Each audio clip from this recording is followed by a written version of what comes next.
Hey, what are you doing? Oh, a new lab room. We're only going to be able to afford one lab table. You said you can make it as big as you want, but if you make it big, you got all this dead space in the middle, right? None of them can get there. Yeah. What are you going to do there, right? It's like cells, you know. That's why we're not a million cell, or we're not a big cell. We're millions of cells. I got all these little cells, then everything can go around. Food and waste can go in very easily out of each of those cells. It's all about surface area to volume. You know, what if we made a table like our villi in our small intestines? Our villi look like little cul-de-sacs like this. What if our table was like that? Then we could put people all along these sides, right? Then there's no wasted space. There's more surface area to volume. Yes.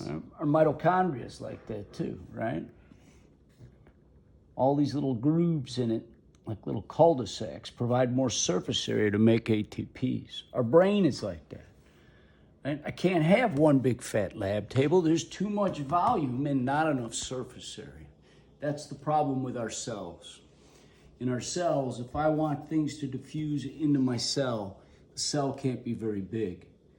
As things get bigger, surface area gets smaller. There's a lot more volume than there is surface area. Now, some animals like that, right? Like a polar bear. Polar bear wants a lot of volume. Doesn't want a lot of cold on the outside. Wants little surface area. So they're big, white, and fuzzy with small ears.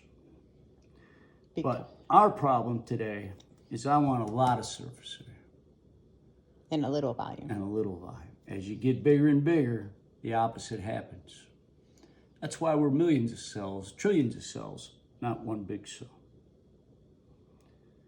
Now, if you haven't figured out, we're making a biology bite. And this is your next lab. You're going to make a creature like Mrs. Triveline here did. She's a Halloween turtle. A Halloween turtle who has vestigial legs, means they don't work, and the head needs to rest. Your animal has to be able to withstand gravity, unlike Mrs. Triveline. Mine will once, I need to take it apart to teach you guys something. And then he'll be, when he dries, he'll harden. Mrs. Traveline's going to show you surface area. All right. So, my little guy, I ended up making him a round head, a spherical head, and spherical legs. And the head and the legs are 2 centimeters in diameter. Okay, and my body, which was where I got my big surface area, is 0.7 centimeters in height and 3.75 centimeters in radius, or 7.5 centimeters. Half a diameter. Diameter is 7.5. And you were trying, I assigned you to make an animal with the most surface area. Correct.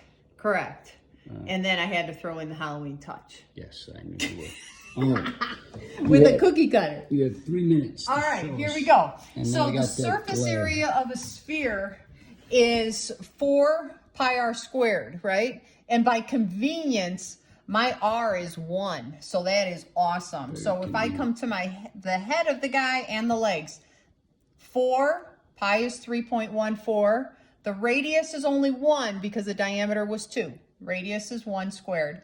So 1 squared is 1, times 3.14 times 4 is 12.56. 3.14 is pi. Correct.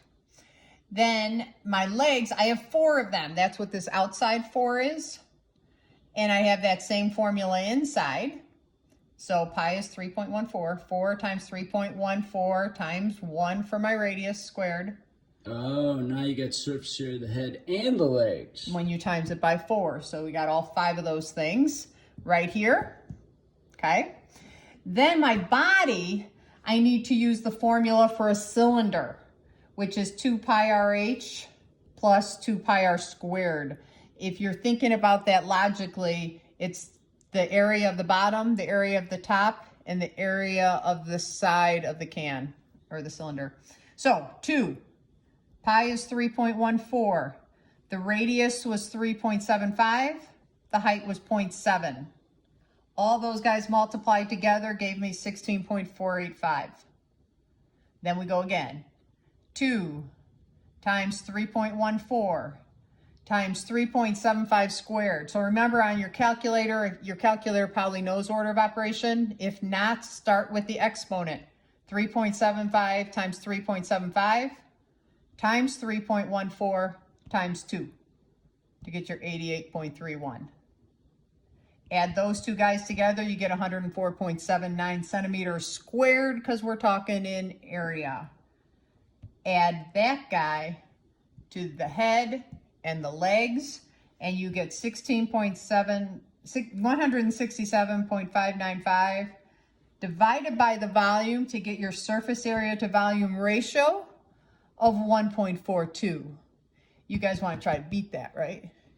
Well, if you have an animal that's trying to release heat or trying to breathe through its shell, I don't know if your animal is doing that, then we'd want a lot more surface area to volume.